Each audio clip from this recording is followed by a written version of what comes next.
Well, hi, everybody. Welcome to the podcast. We're joined again today, returning guest, Katie Anderson. Katie, how are you? I'm great, Mark. Always fun to be back here talking with you, and especially since we've recently seen each other in person. That was great. And that's what we're talking about today. We're going to share some reflections and stories and insights from the recent AME annual conference that was held in Dallas in late October, the Association for Manufacturing Excellence. So yeah, it was great to see you and so many other people. A lot of former podcast guests were there, and it was great to reconnect them or meet them in person for the same time, actually, because of pandemic Zoom land that we've been in. I'm sure it's the same for you. Absolutely. I mean, you and I have known each other for years. I mean, over a decade at this point. But great to meet some people who are new to my world in the last 3 years, who I've actually gotten really close and connected with, and just a really vibrant week of being in person with people. So it was great. It was. And so the main thing that we're going to talk about and reflect on and share some ideas was based on, I thought this was an amazing opportunity. The final keynote speaker was Larry Culp, the CEO of GE. He's been CEO now for 4 years. He had been CEO previously at Danaher, great lean and business success story that was. So Larry gave about 15 minutes of remarks, and then Katie had an opportunity to moderate Q&A with Larry. Tell us a little bit about how that was. Yeah, it was super exciting. So this came to be that Larry had read my book over the summer, and we can talk about how that emerged. I actually hadn't heard the story of how that had happened until we were on stage together. And I knew he was going to be the keynote speaker closing the event. And 2 weeks before the event, they asked, would I help moderate a fireside chat with him? He wanted to do a shorter a keynote and then have some discussion. And of course, I said yes. Yeah. and that was that. So it was really exciting to have a chance to not only meet him, but really dive into a discussion with him about a leader who is truly leading the way with lean thinking and practice. Yeah, at an executive level. Yeah. And I was really excited to hear him speak for the first time. I've read, it's funny, Danaher is a very private company, and in recent years there's been a couple articles, like one from the Wall Street Journal, that did actually take a pretty good dive into what Larry is trying to do, as he frames it, his words, a lean transformation at GE. And so, I guess I would say I've been a fan for, it was good to actually hear more from him in person. He had a lot of great things to say. Absolutely. And there were, in preparation for the discussion, I'd listened to 2 podcasts that he'd been on in the last 2 years. And I was super excited after hearing him speak and on these podcasts. So excited now to dive into our reflections of the session as well. Yeah. And then as it turned out, Larry's session kind of followed different opportunity. I had to help moderate some things.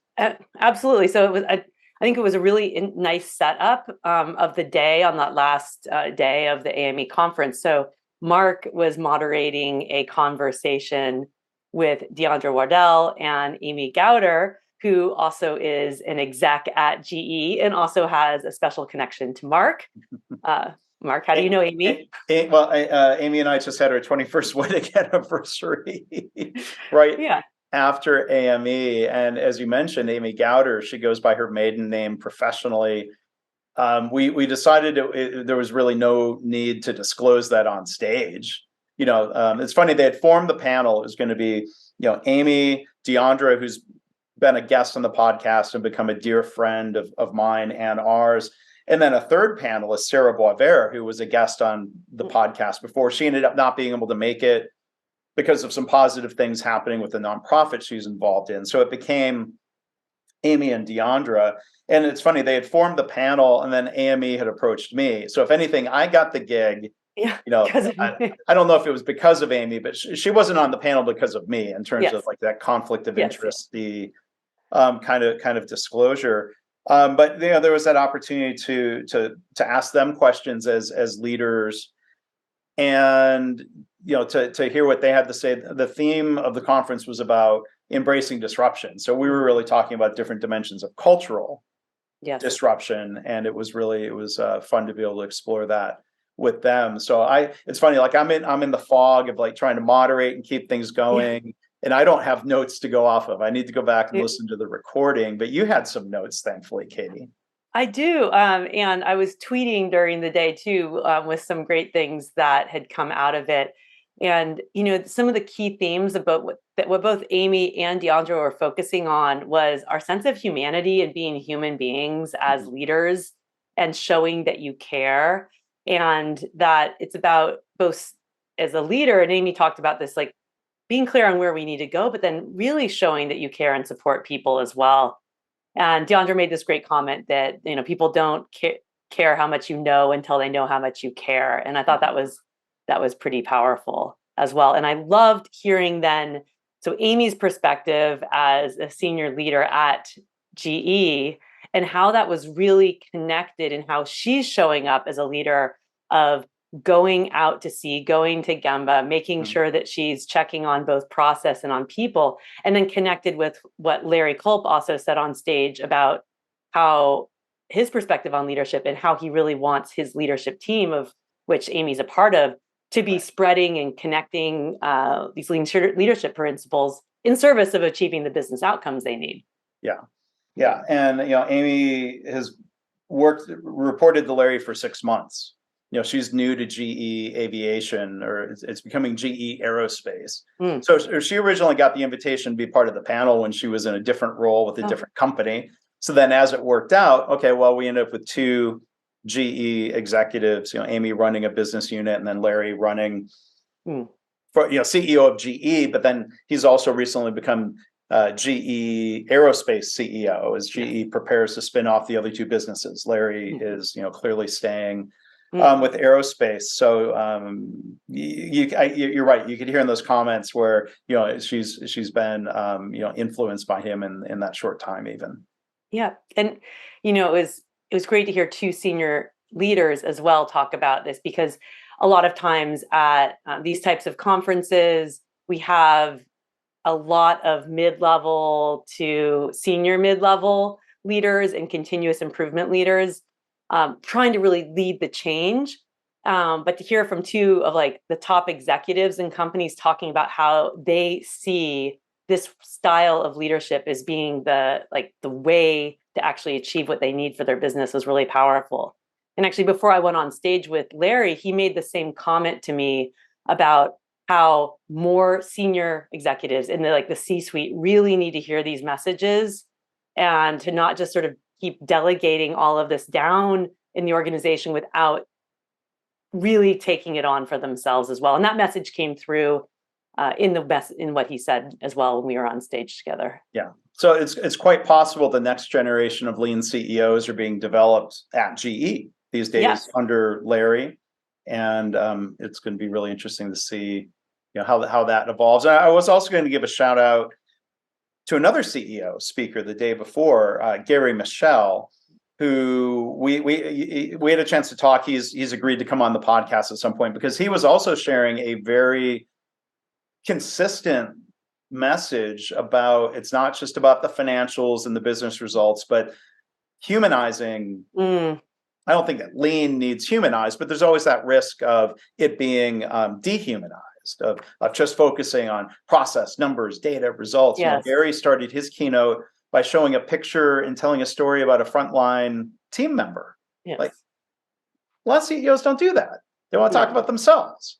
And I think neither Gary or Larry were at all making it about them, which I also couldn't help noticing and admiring. Yes, so the level of humility and generosity that came forward and how they talked was really, really incredible. And,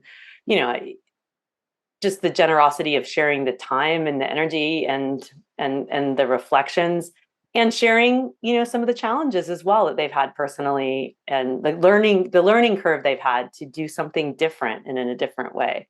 Yeah. And I really reflect too, this concept of go show you care and be human is such a message that comes out in all my conversations with Toyota leader Isao Yoshino in my book, Learning to Lead, Leading to Learn. It's, the secret is about learning, and learning is about caring about people and helping, them also be part of the solution and the learning process. Yeah. And speaking of generosity, I'm going to bring it back to your book again, Learning to Lead, Leading to Learn. See, I said it correctly that time. You did? I have it. I always stumble, but learning to lead, leading to learn, not to get cocky about that. As soon as I get cocky about it, I'm going to get tripped up again. But Larry was very generous in his praise for the book. And, as you'd mentioned, he had heard, or at least heard part of your appearance on an internal GE podcast. And I know that's now available for people to listen to on your website, and we'll link to it in the notes. But he said something like, those were the two best sentences about Hoshin Kanri. What was the exact word he used? So I was just actually looking through the transcript of the session because I hadn't had much time to kind of reflect. So this was a good prompt for me to do some reflection too. And he said it was the two most coherent sentences on Hoshin Kanri that he'd ever heard. So I need to go back to that podcast and actually try and find those really coherent sentences that I said. So it was this internal GE podcast, which now I have available on my website. So that's great if you can link to that. And I love the podcast name. If you're a lean aficionado, it's called Andon That Note. So play on words of Andon being the cord you pull when you have a problem, but also and on. And I hadn't heard that story. And so what Larry was started to tell me before we went up on stage, and he's like, oh no, I'm going to save it. And I'm going to tell that story when we're on stage together.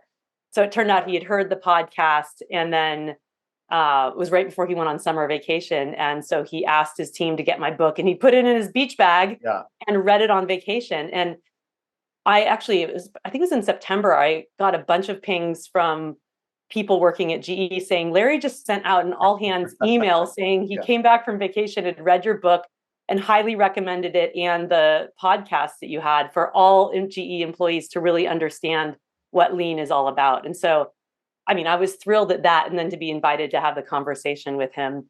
And then when he put a big slide on during his keynote with my book and Good to Great and a few other seminal leadership books, it was amazing. I was just pulling up the picture.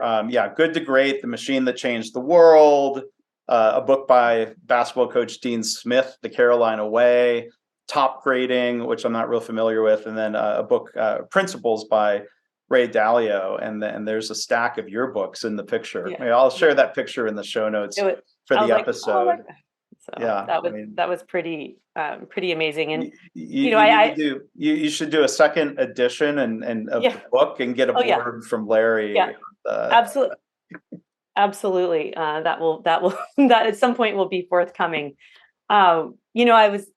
I didn't want to spend the whole, I only wanted to ask him one question about my book because it wasn't about me on the stage. I also really appreciated him saying that, this was my intention as a writer, that it was a very accessible book to read and to understand how lean applies, not just in manufacturing, but across all different areas, and that it's really a leadership journey.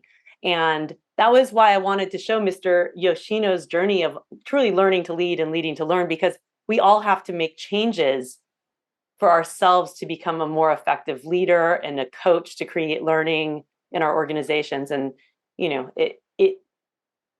a lean transformation is truly about an individual transformation or an individual growth, and then collectively how we kind of pull that together. And that's the culmination is the culture.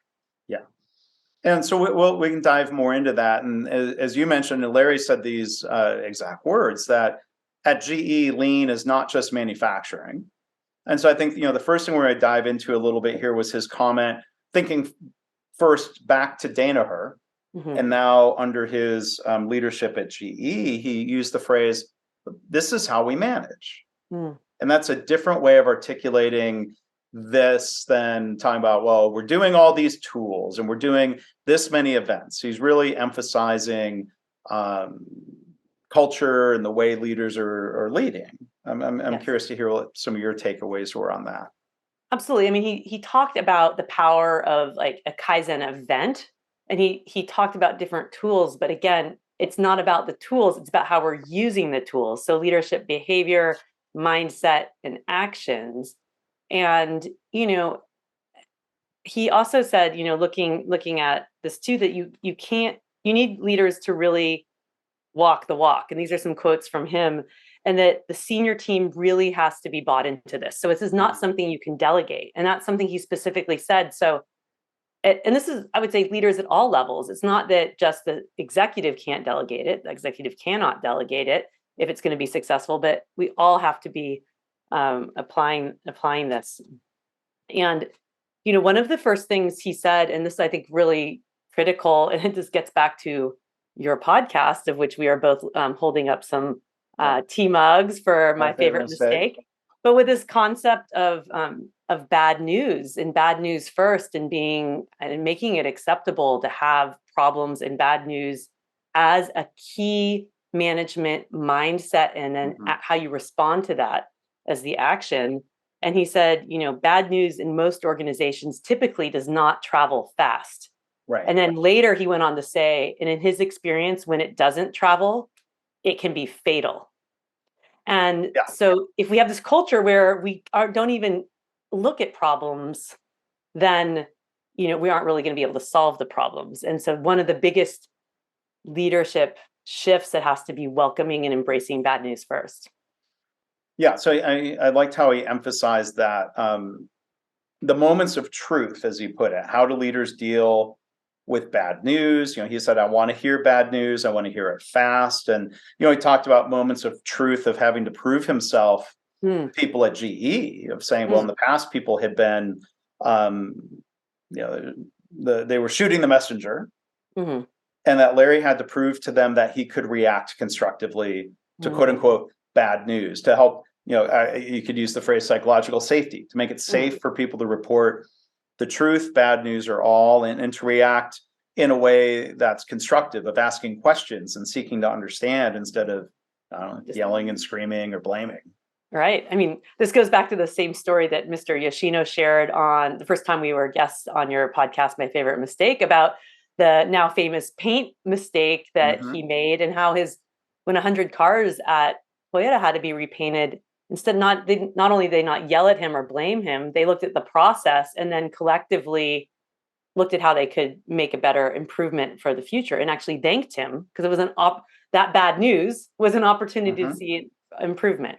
And so how do we, all of us, I think at the human level, hold ourselves back. I think of myself as a parent sometimes too, hold ourselves back from but looking at the process and how do we make improvements on that. And that fosters learning, improvement, and innovation.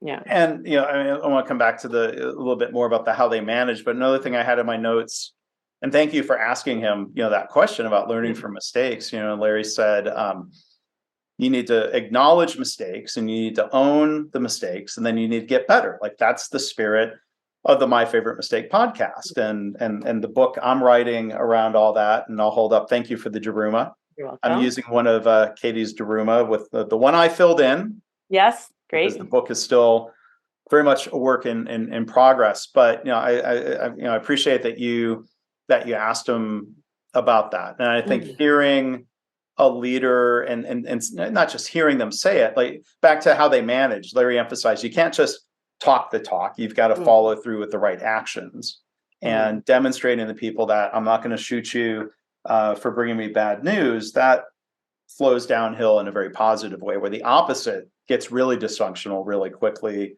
We've heard stories from all sorts of corporations. Ford Motor Company, when Alan Mulally came in, the famous story about how are all the status of everything? How can the status of everything be green when we're literally in the red losing money? Because people were afraid to report the truth. And he had to change that culture there at Ford. Yeah, right. It's like, it's where Larry started off the conversation. And it really is, the psychological safety is how we talk about it now, but that is fundamental to being able to be successful and to move beyond the tools, but to this really being the way that we manage and that we grow, improve, and achieve the important business goals that are, each organization needs to do to survive and thrive. Yeah.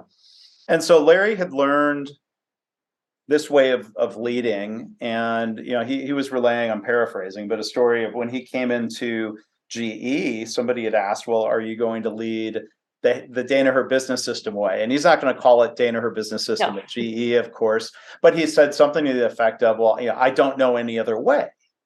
And I thought that was an interesting reflection and comparing, he talked about how, as you mentioned, Katie, that fully committed senior team. Well, Larry became CEO at Danaher in 2001, which is the same year Jack Welch retired, right? Larry's path had not crossed with GE yet. But Larry had time to build that culture. And he said, I'm sure by the time he left, that the senior executives had all come up through that culture. Yeah. Now he's coming in to lead GE, where executives have not come up through that culture. I'm sure that creates new leadership challenges to recognize that situation. Yeah, for sure. And, but he did have to change the way he was showing up as a leader. And so he even made that comment. One of my first questions was asking about what were some personal leadership changes he needed to make. And, he made the comment, well, I didn't go to Harvard Business School to learn to ask questions. You learn to be intuitive about giving the answer. And so he had to actually unlearn that instinct of wanting to come in and being the problem solver, being the expert with the answer, and to ask better questions and to listen more thoroughly and effectively as well. And he realized that was the huge leadership shift that he had to make. And so now he's quite effective at that. But I can imagine that there was a growth curve. And he even mentioned that, it kind of felt awkward in the beginning. And now he realizes, because he's gone through that himself, that it feels awkward for the leaders who report to him or are working for him to move from this leader who has all the answers and is supposed to be the expert to now I'm the leader who is asking more questions, setting the challenge, but helping enable people. Yeah, and Larry did comment on that, saying, GE leaders had generally grown up through the organization expecting to get answers from their leaders, not questions. Yeah. And Larry went back to, I think it was his first P&L role within Danaher, which he had at a pretty young age. He said something, I think this is a pretty direct quote, that it was humility for survival. Because he didn't know the answers, and he couldn't, as he put it, bark out commands. He had to go on this discovery journey, as he called it. And so it was really interesting to hear that reflection. And if he were here, it would be great to ask him, so that the shift in his leadership style of leaving Danaher, where he feels like the culture is there, now into a place where the culture is something to build. I'm sure he's had to adjust his approach. It'd be interesting to think about how you would change your approach if you were into making that shift. Yeah, absolutely. Well, and I think, and I imagine he's doing this, is sharing the why and the purpose behind his actions. And I always suggest to leaders who are starting to make this shift, and it's different in their organizations, when we're doing what I call break the telling habit, we're making that shift from being the expert with all the answers to more of a leader as coach. Tell people what you're doing and why. Label it. Say, I'm asking more questions because I don't actually know the answer, or I don't have context for this. I want to hear how you're thinking about this. And explaining the why can be so helpful for people. And he's been so transparent, even on stage with us, that I imagine that he is saying those things to people, explaining that context, because it helps people understand why and stop making assumptions of why he has malintent. No, he's actually wanting to be helpful. Yeah, and part of that why, as he articulated it on stage there, and this goes back to an acronym I learned in the auto industry 25 plus years ago, and it sticks with me, and I think it translates well into other settings. SQDC, safety, quality, delivery, cost. That order is very intentional of emphasizing safety, emphasizing respect for the employees. I loved when Larry was telling a story about when the Shingijutsu sensei, they are doing Kaizen events within GE. And he told a story about the sensei leading a round of applause for the frontline workers in a sincere showing appreciation, sort of way. And Larry sharing how that influence is a positive one of seeing how much the Shingijutsu people really deeply respect the frontline workers. Yes. They're the people who create the value, who really, leaders are actually there in service of helping them do the work and do it better, safer. Yeah. That connects to the concept we were talking about too, about why you go to Gemba as a leader. Go to Gemba being the word in Japanese for the place the work happens.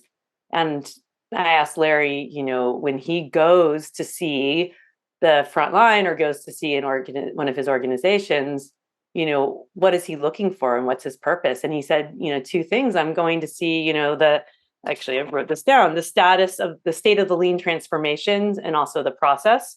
And then the state of leadership and how people are doing with these core principles. So how are they doing? And you're going at two levels, to check on process and to check on people. And so often we just focus on that process side. We have to bring the people side into that as well. So that goes back to what we talked about at the beginning and what Amy and Deondra were talking about too, is that sense of humanity and caring as leaders as well. So it's not just the outcome and the process, it's the people. So, we can find in a lot of different ways, maybe two sides of the same coin. Like we care about results, but we're looking at process because that drives better results. Larry talked about daily management. He made some sort of comment about, well, now people are actually realizing they need to look at hourly management to better win the day, if you will. And all these dynamics of, like, for example, he mentioned both top down and bottom up. So for all of the talk about Kaizen events, he also talked about daily management and engaging people in improvement.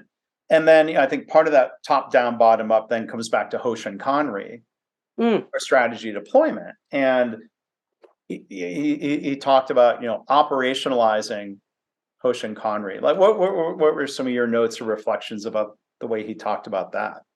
Right. So, he talked a lot about Hoshin and Hoshin's sort of strategy deployment and how important it is. And I talked to him a little bit as well before we had the conversation on stage that, one of the challenges and what was appealing to him about the concept of Hoshin is really, how do you break down silos and the cross-functional management of a large, complex organization. Of course, you're going to have so many different functions, but you have different products, services, delivery. And so on stage, when we talked about this, he said, Hoshin Kanri is also a way when you operationalize it. And by operationalize it, my sense is from how we talked about it, it's like, how do you put it into practice? So it's not just this concept or this, he says they use the X matrix as a tool at GE, but like, how does that not just become something that's slapped up on the wall?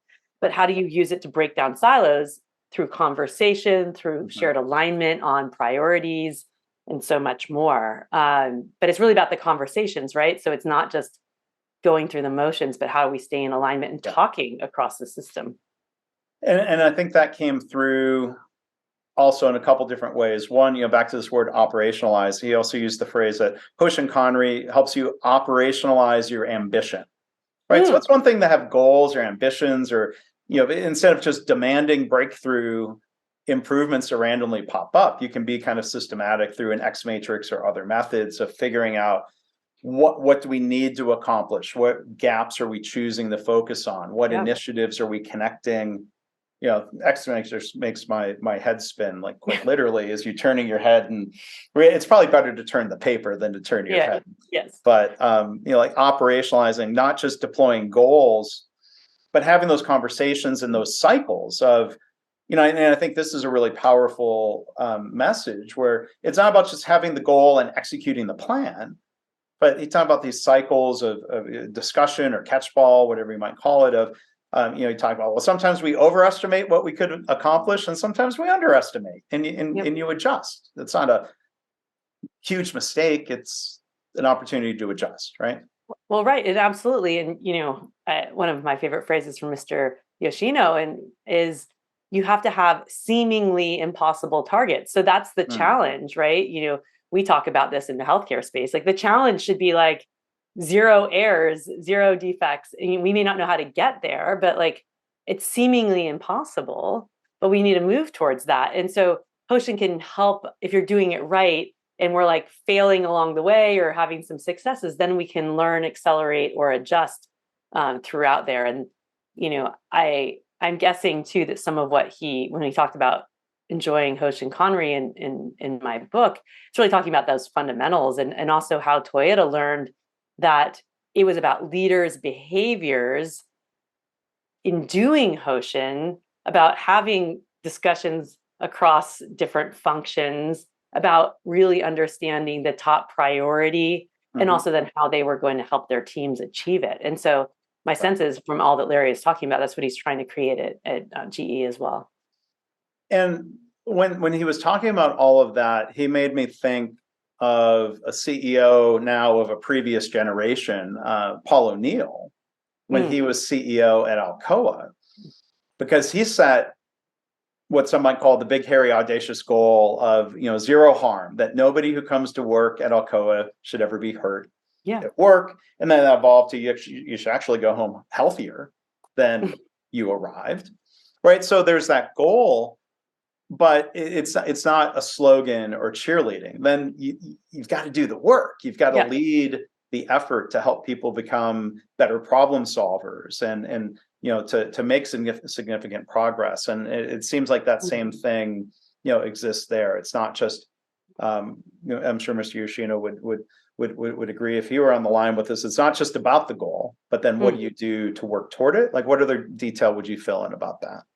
Well, right. And also, how do you have a structure to check and adjust? So, you can't just do something on the annual cycle or just check on the process, but how are you having those routine discussions, conversations, reflections? And as we know, the learning happens in the reflection and in the adjustment as well. And it's okay. And having, this goes back to what we talked about, bad news first. It's okay that if we're off track of achieving our goal, all right, so what are we going to do? What are we going to do on that? Yeah. It's one of the things, go ahead. Let's just say one quick point on that. You talk about not just doing the rote check of like, did you implement this or not? I forget if Larry was talking about back at Danaher or if this was at GE, but in my notes, he said something about, somebody says like, we've done 17 Kaizen events. And he said something effective like, okay, well, which one of those had impact, right? It's not just about doing the things. Yes. But what are we achieving compared to our prediction? And then how do we adjust if we're not getting the impact that we wanted? Right. And I made this comment at the end of the discussion with Larry too, is you didn't do lean just to do lean. It's in service of achieving important business outcomes, or if you're showing up this way as some whatever you're to achieve some important challenges, and then how are you going to get there? And so it's connected to both the outcome that you need and the process by which you're going to get there, and that includes the learning process as well. So you have to build that learning process in for sure. And then we're looking at results, and again, just picking from the notes here of how Larry emphasized the workforce and culture, and the connection of these shop floor Kaizen events. One element of culture he touched on I thought was interesting. He said it's telling how executives react to the invitation to come to a shop floor Kaizen event. I'm sure he's evaluating and thinking, they don't seem very interested in this, or they're making excuses of why they can't do it. And so he said, culturally, well, why send an executive to a week-long Kaizen event? He said it's the best, in his opinion. I think he said it's the best way to internalize these lean principles, not just hearing about them, but doing things. But then he talked about the culture impact on the workforce of one of the union representatives. He used the word raving, that they were raving about the effect on culture, like in a positive way. Like in my GM days, if you use the word raving, they were raving mad about something. And I'm not blaming the union for being mad. GM management did a lot of stupid things back then. But like the positive effect on the culture, in addition to business results, it's back to two sides of the same coin again. Absolutely. I mean, I think about my early learnings as a lean practitioner back when I was working in hospitals and healthcare systems exclusively as an internal lean consultant, and like the power of a Kaizen event, that week-long Kaizen event, it's magical. And to go through that experience, not just by being the leader that's coming in and hearing the report out, but by going through that journey is so transformative, and the energy it creates is so powerful. And so it was really exciting to hear Larry talk about how he believes in that as an important part of a leader's learning journey of not just achieving the business outcomes, but about their own understanding of what this is like. And he even said, you don't know what a Wednesday night, I think it was the Wednesday night, of a Kaizen event's like until you've gone through it. Yeah, where you're like, oh my God, I don't know how we're going to do this. It's not possible. And then you get to Friday and it's like amazing. So, I mean, that's what actually sparked my absolute passion for this type of approach to leadership, to continuous improvement, to operational excellence, is because it is magical. Yeah. I was looking through my notes too when we were talking here, and there's something that stands out to me is his comment that you have to go slow to go fast. And so like I reflect on how this sort of pervasive impatience that most leaders and organizations have, and they want it to happen now.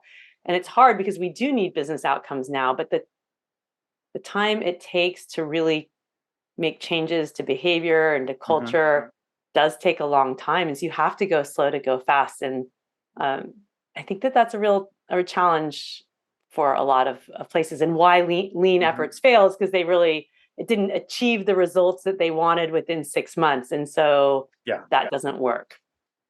I think that's the first time I've ever heard that phrase from a non-Toyota person, or I mean, I guess I've heard it from people who've been influenced by Toyota, and you see that lineage of Toyota to Shingijutsu to Larry, this phrase, go slow to go fast. I think a change management course I went through where they talked about, I think this comes back to John Cotter and his change model of like, you can force a lot of change really quickly, but it might be fake improvement, where it's not really, how often people say like, oh, we haven't sustained our change. We haven't sustained our improvement. Like, I don't know if it was really ever deeply implemented.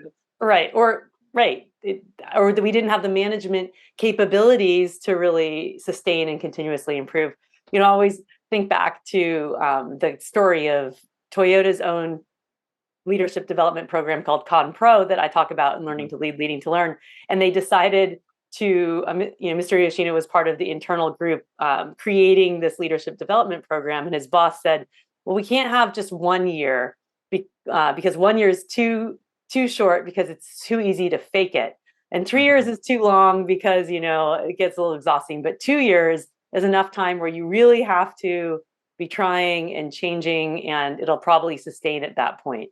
But, most of our, we're like, oh, 3 months, 6 months, that's fine. You should be self-sufficient, but really, no. Well, I mean, I think you asked Larry, he made a comment about, so like when he's been CEO 4 years, I'm trying to remember if this was in a side conversation or on stage, but, he said it in a public forum, so I think it's okay.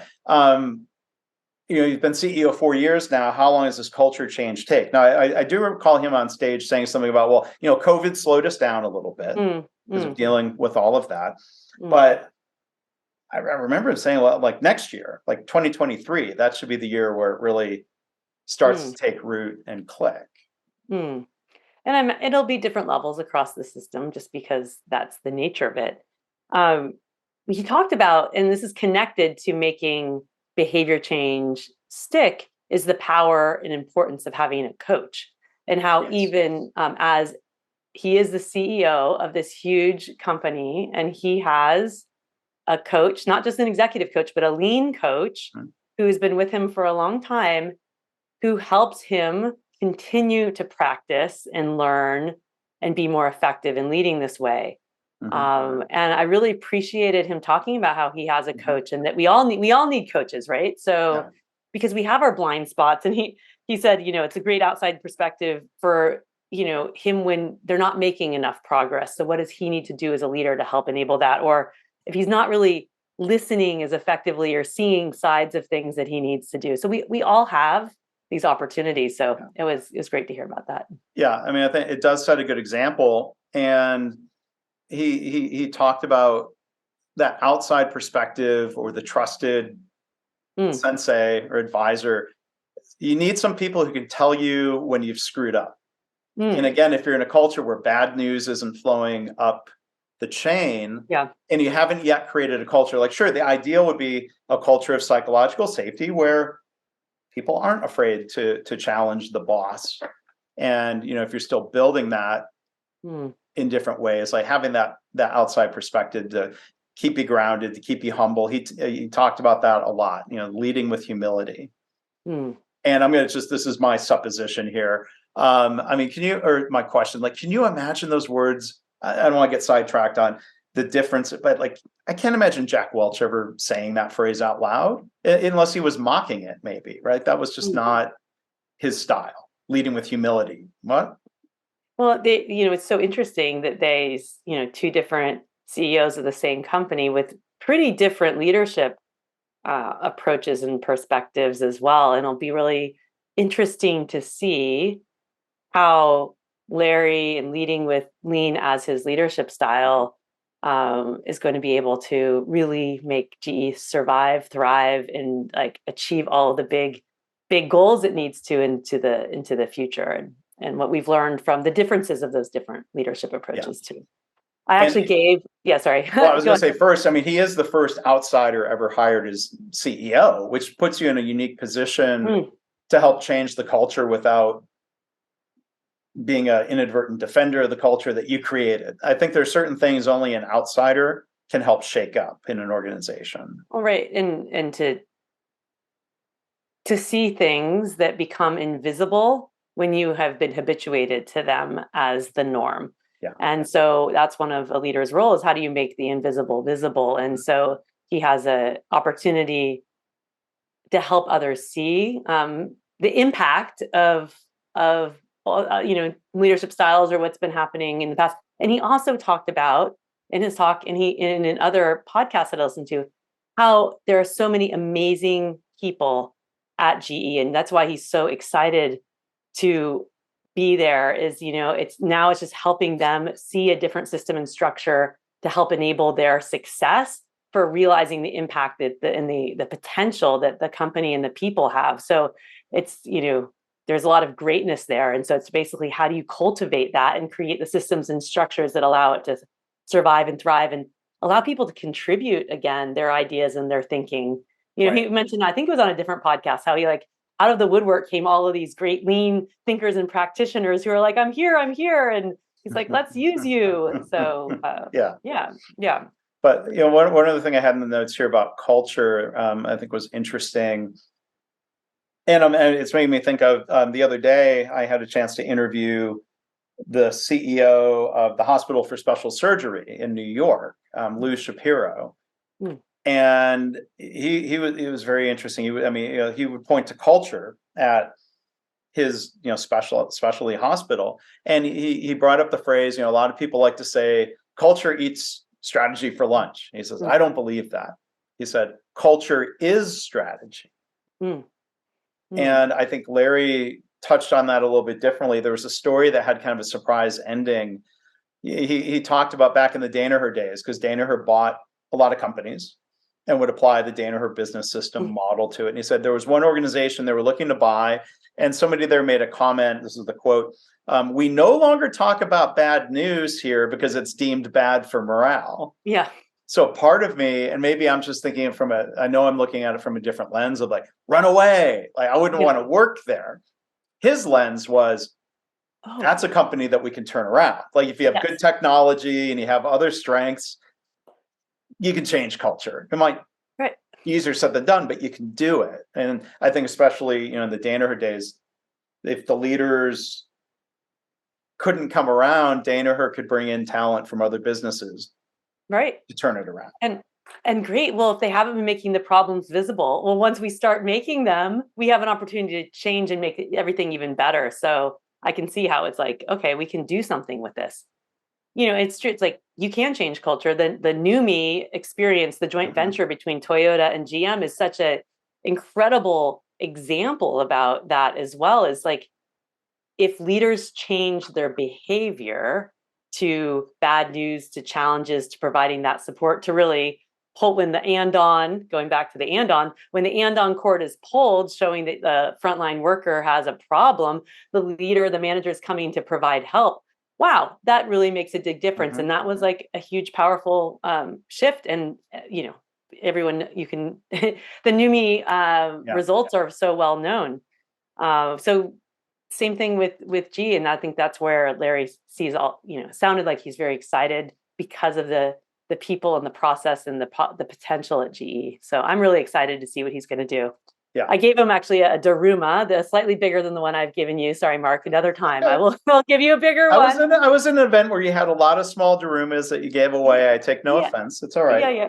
So I gave Larry one this size, a little bit. It's smaller than some of my biggest ones, but because he has some big business goals. And so hopefully the Daruma will be able to help him remember that it's okay to have setbacks and challenges, fall down 7 times, get up 8, but keep going forward to achieve the goal. And I'm really excited to see not only the outcomes of this organization, but also the process and the learnings that happen. And with all the transparency and, they've had about their journey, I imagine we'll have opportunities to learn from and with them as well.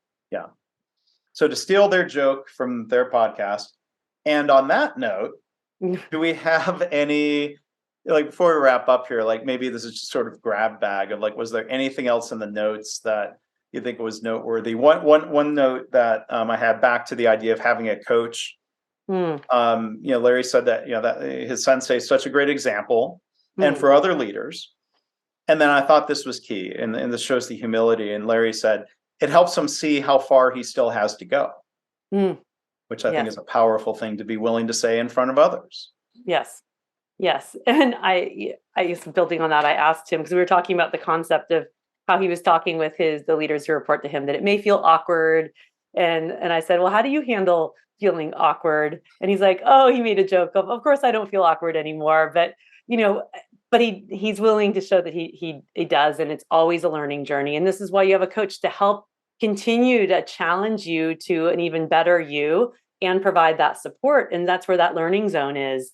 And that's why we all need coaches and leaders as coaches in our world as well. So really shifting that as well. And I think for me, it was just really going back to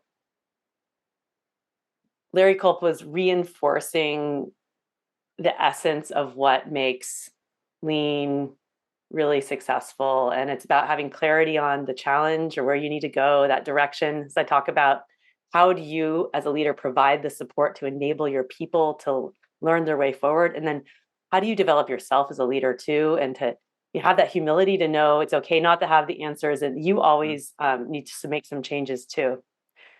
And I just remembered one thing. I was taking a note while you were talking, and you mentioned the Danaher business system. And I think it's really interesting that they shifted. They originally called it the Danaher production system. Right. And so it was really focused on manufacturing and the processes, but they actually changed it to focus on this is the way we manage and lead. And that's how Larry's focusing on here. I work with some clients who are like trying to create their own production system, but we're also talking about, yes, that's great for looking at how you're improving processes, but then what's your leadership system along with that to enable it? Because you can do all you want with a production system, but if you don't have the management and leadership capabilities and system to support that, you'll end up going back to just tools and projects. Yeah.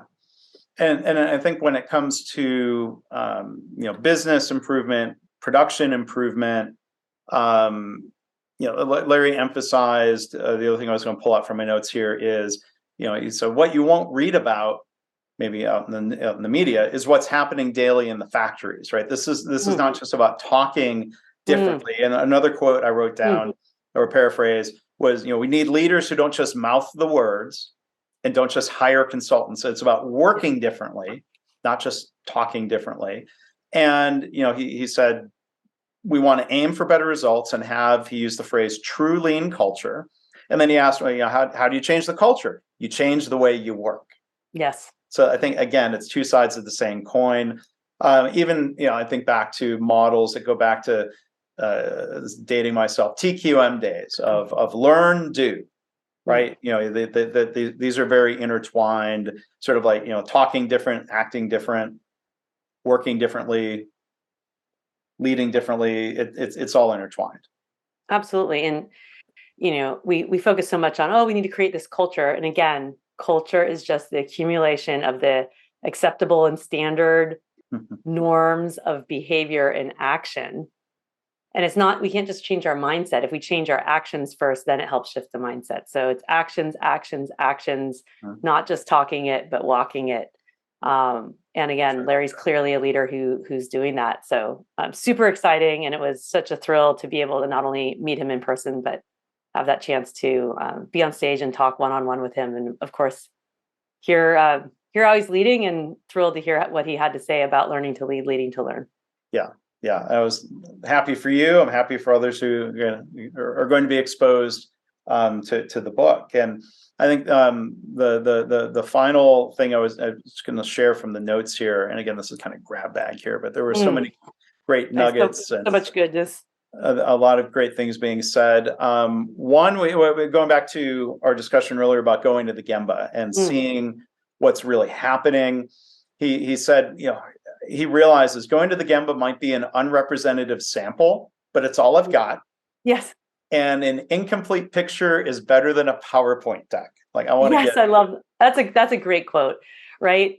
Going to see something is better just staying in your conference room and relying on synthesized secondhand information. And you can't make all your decisions on that, but it gives you a pulse of where things are. Where things are really. Yeah.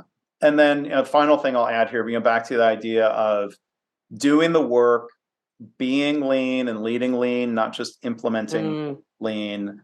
And he emphasized the difference there of implementing lean versus being lean. And then he asked a question: how many companies want the Danaher stock price multiple without putting in the work? So I thought was interesting. I don't know the answer to that, but there are some, and that's kind of a sour note to end on. But I think the positive side of it is, again, like you can't just talk about this to your workers. You can't just talk about it to Wall Street. You got to do the work. And it seems like they're doing the work. Absolutely. And, this goes back to go slow to go fast. Know that you have to change as well and lead the way. And that's going to feel awkward at times. Have a coach who helps you, and to know that it can't be delegated. It was very clear that it has to be led from the top. And even if your company isn't there yet, you're, the people, this is more now for our listeners here, like you're growing into those senior leadership roles and you'll have opportunities. So how do you cultivate this type of leadership within your sphere of influence and this current role or this current company? But then, it's going to change, and there's going to be more ahas along the way. So we just have to keep going and keep our eye on, as Amy said, the true north, and keep learning our way forward. Well, that's a good note to end it on there. So I'll remind everybody, the show notes here for this episode are going to be pretty rich. There will be links to things including Katie's book, Learning to Lead, Leading to Learn. See, I knew I would get, as soon as I got. All right, but it's a cycle. You have to lead to learn to lead, all of the same. Just keep going around in the chain of learning. I jinxed myself in again stumbling over the title. My fault. My mistake. But the internal GE podcast episode that Amy mentioned, there's a lot of great photos, like the photo of you giving the Daruma to Larry and him holding your book. We can put some of those photos in the show notes, and I'll link to the episode for My Favorite Mistake with Katie and Mr. Yoshino. People want to follow up on that. Yes, and great. And I talked about, in the same way that Larry had to start making a shift, asking more questions. My favorite mistake from back then was learning how to do the same. So, well, thank you, Mark. It was so wonderful to hang out for 4 days in person, and to finally meet Amy as well, and to spend some time together. And I look forward to more time together in the coming year, and also more conversations and reflections like this here together. Yeah. And I'm glad we could hang out for about an hour-ish here, Yeah. hearing our retelling of all the great stuff that was Yep. shared, hopefully provide some value. If people don't get a chance, I hope people do get a chance to hear some of this directly from Larry in Yes. other venues in the future. Yep, absolutely. And I think this also speaks to how one of the challenges we often find is having time to reflect. And sometimes the best way to reflect is to have a deadline and to have a reflection buddy. So Mark, thank you for being my reflection buddy and for having this on the calendar, because this gave me the space and time, or I created the space and time to reflect on it. And I enjoyed the discussion as well. Yeah.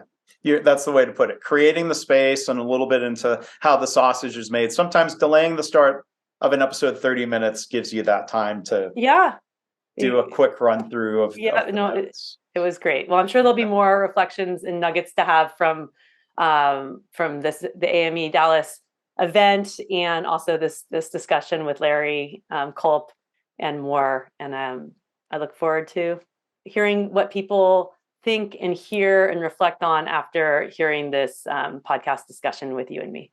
Yeah. And if people want to connect with you, Katie, the website is kbjanderson.com, and I'll put that in the show notes as well. Correct. And same as my Twitter handle. And you can find me on LinkedIn in the same way. And my YouTube channel now has that handle too. So all is aligned. We'll see if Twitter is still working by the time. Yeah. I mean, but for now, Katie, thanks again. Thank you. Thanks, Mark.